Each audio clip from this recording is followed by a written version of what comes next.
পশ্চিমবঙ্গের ভোট একেবারে দরজায়, আর তার ঠিক আগেই ফেটে পড়েছে দেশের সবচেয়ে বড় রাজনৈতিক ঝড়।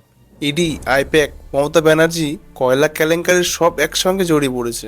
ফেব্রুয়ারিতে নির্বাচন এবং তার আগেই রাজ্যে শুরু হয়ে গেল তীব্র রাজনৈতিক লড়াই। একদিকে টিএমসি মুখ্যমন্ত্রী মমতা ব্যানার্জি, আর অন্যদিকে বিজেপি এবং কেন্দ্রীয় এজেন্সি। আচ্ছা, কয়েকদিন আগে ইডি হানা দেয় একটি অজানা অফিসে, সেটা হলো আইপ্যাক, যেখানে রাজনৈতিক কৌশল তৈরি হয় এবং যেটা বহু নির্বাচনে অনেক বড় ভূমিকা রেখেছে। আইপ্যাকের নাম শুনলেই অনেকের মনে পড়ে যায় প্রশান্ত কিশোরের কথা, যে মানুষটি এক সময় 2014 সালে নরেন্দ্র মোদীর ক্যাম্পেইনেও স্ট্র্যাটেজি তৈরি করেছিলেন। তো প্রশ্ন হলো, ইডি সেখানে কেন কেন গেলেন ইডি? ইডি তাদের দাবি এক পুরনো কয়লা দুর্নীতির সূত্র তাদের এই অফিস পর্যন্ত নিয়ে এসেছে, আর সেখানেই নাটক চূড়ান্ত পর্যায়ে পৌঁছায়। কারণ হঠাৎই সেখানে গিয়ে হাজির হন পশ্চিমবঙ্গের মুখ্যমন্ত্রী নিজে, মমতা ব্যানার্জি। ইডির অভিযোগ, মমতা ব্যানার্জি ও তার টিম তাদের গুরুত্বপূর্ণ ডিভাইস এবং নথি সংগ্রহ করতে বাধা দিয়েছে, যা তদন্তের জন্য খুবই জরুরি ছিল। এখন মূল গল্পটা হলো, এই কয়লা কেলেঙ্কারি কিন্তু আজকের নয়।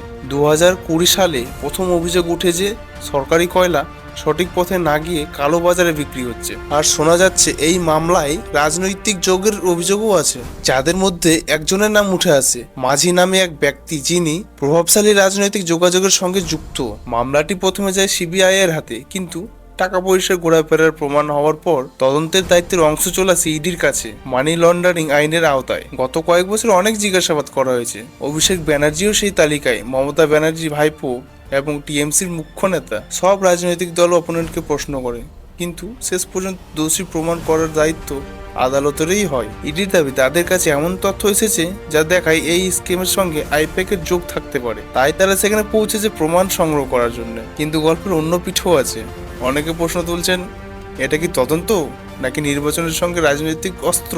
কারণ মামলার বয়স 5 বছর হয়ে গেল, কিন্তু তবে রেড হলো ভোটের ঠিক আগে। অনেকে বলছেন বিজেপি আগেও তদন্ত সংস্থাকে ব্যবহার করেছেন রাজনৈতিক সুবিধার জন্য, তাই এবারও এমন কিছু হচ্ছে। অন্যদিকে টিএমসি বলছে এটা শুধু বিরোধী দলকে ভয় দেখানোর চেষ্টা। অবশেষে সত্যিটা কি কেউ এখনো জানেই না, তদন্ত চলছে এখনো। শেষ কথা একটাই, রাজনীতি থেকে আবেগ সরিয়ে ভোট দিন সেই মানুষকে যার কাজ পরিষ্কার এবং লক্ষ্য পশ্চিমবঙ্গ এবং ভারতের উন্নয়ন। চ্যানেলে নতুন হয়ে থাকলে সাবস্ক্রাইব করুন, লাইক করুন। ঠিক আছে, জয় হিন্দ, জয় ভারত।